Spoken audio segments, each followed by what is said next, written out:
नमस्कार दोस्तों, good morning, आदाब। मध्य प्रदेश में भारतीय जनता पार्टी की सरकार 2003 में आई थी। इससे पहले 10 साल तक वहां कांग्रेस के मुख्यमंत्री हुआ करते थे दिग्विजय सिंह, और उनके शासनकाल में बहुत सारे मुद्दे ऐसे थे जिनसे त्रस्त होकर भाजपा पर विश्वास जताया था मध्य प्रदेश की जनता ने। और आपको यदि याद नहीं है तो याद दिलाऊं कि उमा भारती जी मुख्यमंत्री बनाई गई थी, हालांकि बहुत कम अरसे के लिए, और उसके बाद शिवराज सिंह चौहान मध्य प्रदेश के मुख्यमंत्री बनाए गए और वे लगातार कई वर्षों तक वहां के मुख्यमंत्री रहे। 2017 में कुछ समय के लिए कमलनाथ कांग्रेस के नेता मुख्यमंत्री बने, यानी कि कांग्रेस की सरकार बनी।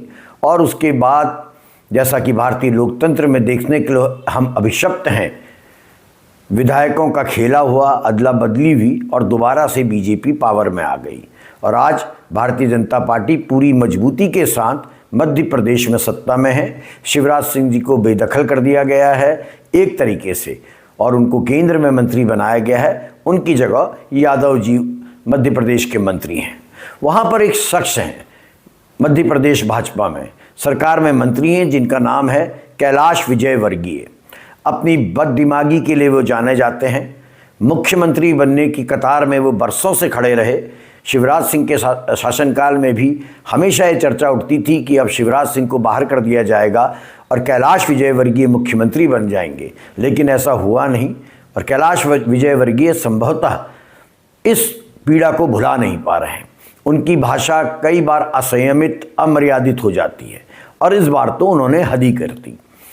और ये जो कुछ मध्य प्रदेश में बीते दिनों में हुआ है, जिसकी हम आज चर्चा कर रहे हैं, वो क्या बता रही है? पहली बात, भाजपा का शासन, भाजपा का वादे, भारतीय जनता पार्टी ने जो सपने दिखाए थे वो पूरे नहीं हुए।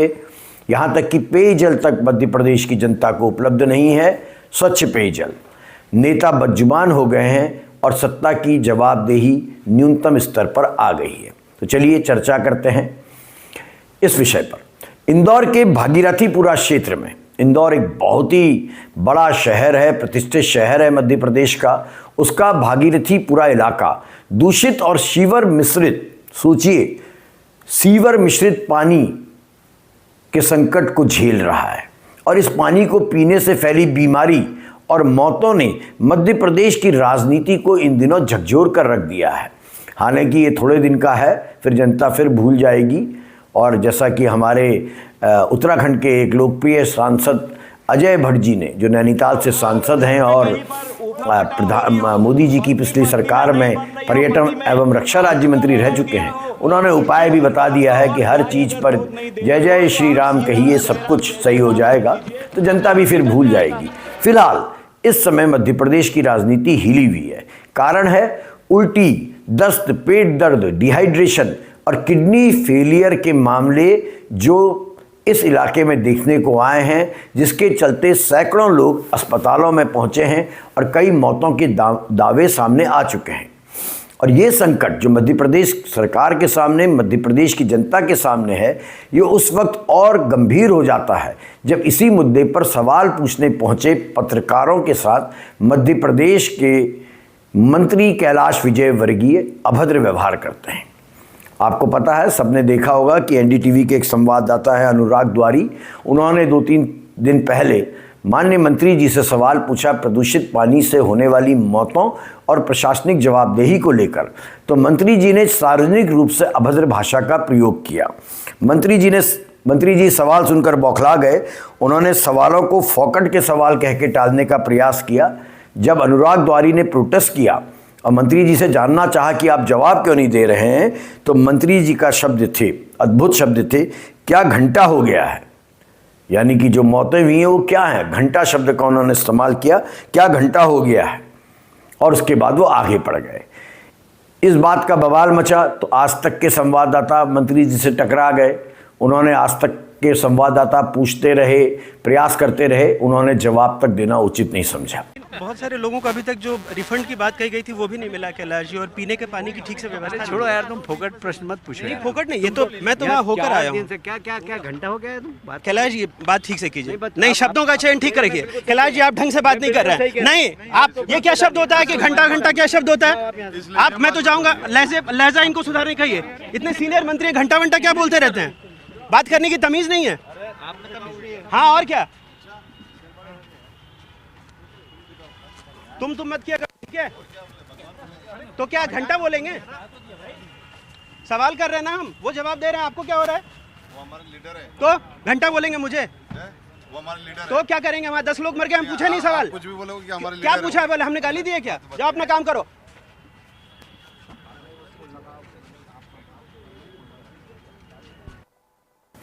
इन दोनों घटनाओं की वीडियो वायरल हैं, आपने देखे होंगे, और इनसे सवाल उठता है कि क्या मध्य प्रदेश सरकार जन स्वास्थ्य से जुड़े मुद्दों पर सवाल पूछे जाने को घंटा श्रेणी की मानने लगी है, फॉकट का मानने लगी है? ये बेहद गंभीर प्रश्न है, क्योंकि सवाल किसी राजनीतिक आरोप पर नहीं बल्कि आम जनता की मौत पर है। लोकतंत्र में पत्रकारों का सवाल जनता के लिए असहज हो सकता है, लेकिन वो जनता की पीड़ा का प्रतिनिधित्व करता है। ऐसे में माननीय मंत्री जी का यह रवैया सरकार की संवेदनशीलता और पारदर्शिता दोनों पर गंभीर प्रश्न चिन्ह लगा रहा है।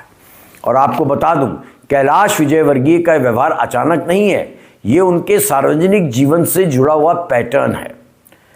अभी कुछ अर्सा पहले अक्टूबर 2025 में ऑस्ट्रेलिया की महिला क्रिकेटरों के साथ इंदौर में कथित छेड़छाड़ के मामले में ये साहब विजयवर्गीय वहीं के विधायक हैं। इस मामले में कैलाश विजयवर्गीय ने बहुत हल्के अंदाज में कह डाला था कि खिलाड़ियों को बाहर निकलने से पहले लोकल एडमिनिस्ट्रेशन को इन्फॉर्म करना चाहिए था। और देखिए उनकी ऑडेसिटी कि उन्होंने इस घटना को महिलाओं के लिए एक सबक बताया था। उनके बयान की व्यापक आलोचना हुई, क्योंकि सुरक्षा व्यवस्था की विफलता के बजाय उन्होंने इन महिला खिलाड़ियों के आचरण पर ही सवाल खड़े कर दिए थे। जून 2025 में विजयवर्गीय ने कहा कि उन्हें छोटे या कम कपड़े पहनने वाली लड़कियां पसंद नहीं हैं और वे ऐसी महिलाओं के साथ फोटो खिंचवाने से बचते हैं। यानी कि अब ये कैलाश विजयवर्गीय तय करेंगे कि हमारी बच्चियां, बेटियां या महिलाएं किस प्रकार के कपड़े पहने। और इससे पहले एक धार्मिक मंच में उन्होंने छोटे कपड़े पहनने वाली लड़कियों की तुलना रामायण की शूर्पणखा से कर दी थी। आप समझ सकते हैं ये व्यक्ति कितना महिला विरोधी है और ये किस हद तक अपने आप को नैतिक पहरेदार मानता है।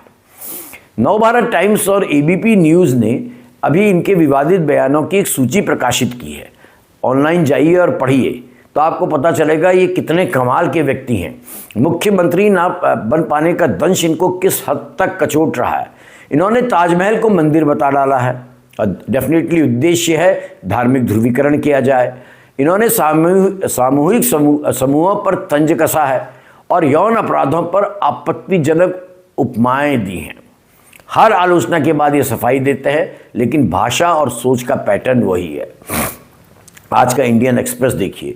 द इंडियन एक्सप्रेस ने आज अद्भुत खबर की है। आज के इंडियन एक्सप्रेस ने इंदौर ट्रेजेडी को महज एक प्रशासनिक चूक नहीं बल्कि नगर की व्यवस्था और स्वास्थ्य तंत्र के ढहने का नतीजा बताया है।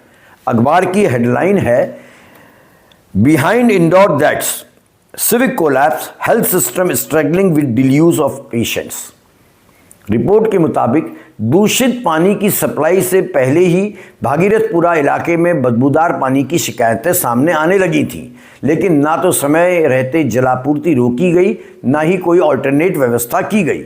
एक सप्ताह के भीतर बकौल द इंडियन एक्सप्रेस 310 मरीज अस्पताल में भर्ती हुए हैं, 25 मरीज आईसीयू में हैं और 1200 अधिक लोग ओपीडी में इलाज करा चुके हैं और लगभग 15 मौतें अब तक हो चुकी हैं। द इंडियन एक्सप्रेस ने डॉक्टरों के हवाला देते हुए लिखा है कि कई मरीज पहले छोटे जो प्राइवेट क्लिनिक्स हैं और नर्सिंग होम पहुंचे, जो गंभीर डिहाइड्रेशन और किडनी फेलियर जैसे मामलों में निपटने के लिए सक्षम नहीं थे। इससे इलाज में देरी हुई और कई मामलों में स्थिति बिगड़ गई। इंडियन एक्सप्रेस की रिपोर्ट साफ बता रही है कि यह संकट अचानक नहीं आया है, बल्कि चेतावनियों को नज़रअंदाज करने और नागरिक सेवाओं की लापरवाही का परिणाम है और ऐसे चुने हुए प्रतिनिधियों की काहिली का जीवंत उदाहरण है। यह मामला मध्य प्रदेश हाईकोर्ट पहुंच गया है और मध्य प्रदेश हाईकोर्ट ने कल इस पर क्या टिप्पणी की वो समझिए। हाईकोर्ट के शब्द आपको पढ़ के सुना रहा हूं। If people are dying because of drinking water then something is seriously wrong with the system. यानी यदि लोग पानी के पीने की वजह से मर रहे हैं तो व्यवस्था में बहुत कुछ गंभीर रूप से गलत है। हाईकोर्ट ने इंदौर नगर निगम को फटकार लगाई है और कहा है कि इंदौर जैसी प्रतिष्ठित और चर्चित शहर में इस तरह की स्थिति पूरे सिस्टम पर सवाल खड़े करती है। और इसी बीच बहुत कम समय मुख्यमंत्री रहीं, बाद में केंद्र में कुछ समय मंत्री रहीं और अब हाशिए में चली गई भाजपा की वरिष्ठ नेता और पूर्व मुख्यमंत्री उमा भारती मैदान में उतर आई हैं और उन्होंने भाजपा सरकार के सामने बड़ा संकट खड़ा कर दिया है।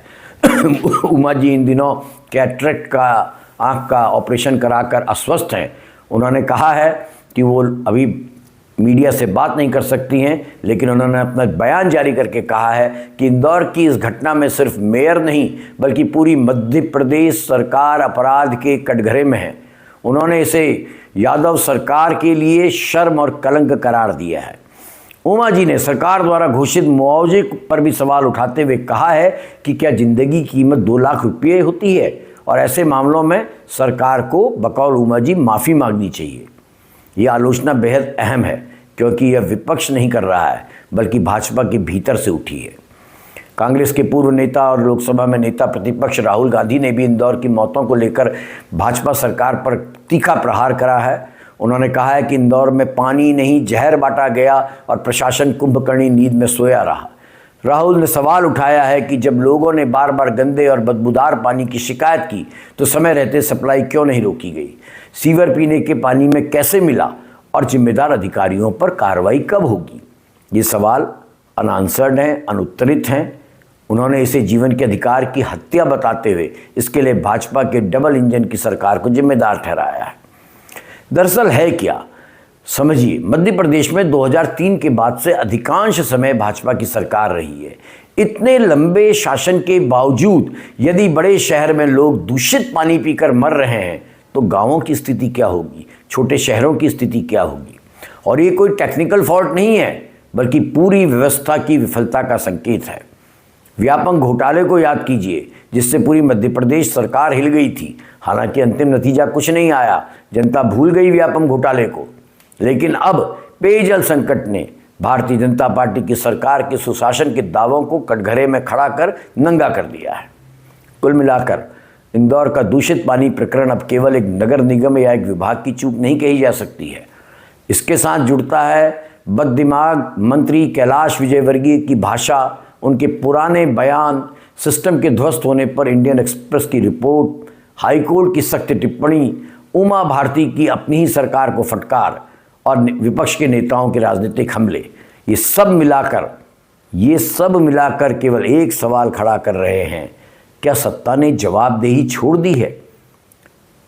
यदि इस त्रासदी से भी सबक नहीं लिया गया तो यह केवल इंदौर की नहीं बल्कि पूरे मध्य प्रदेश की प्रशासनिक विफलता का स्थायी दस्तावेज बनकर रह जाएगा। उम्मीद की जानी चाहिए कि मोहन यादव सरकार इस पर कोई एक्शन लेगी। हालांकि जैसा हम देखते हैं, इतिहास हमें बताता है इसकी संभावनाएं बहुत कम हैं।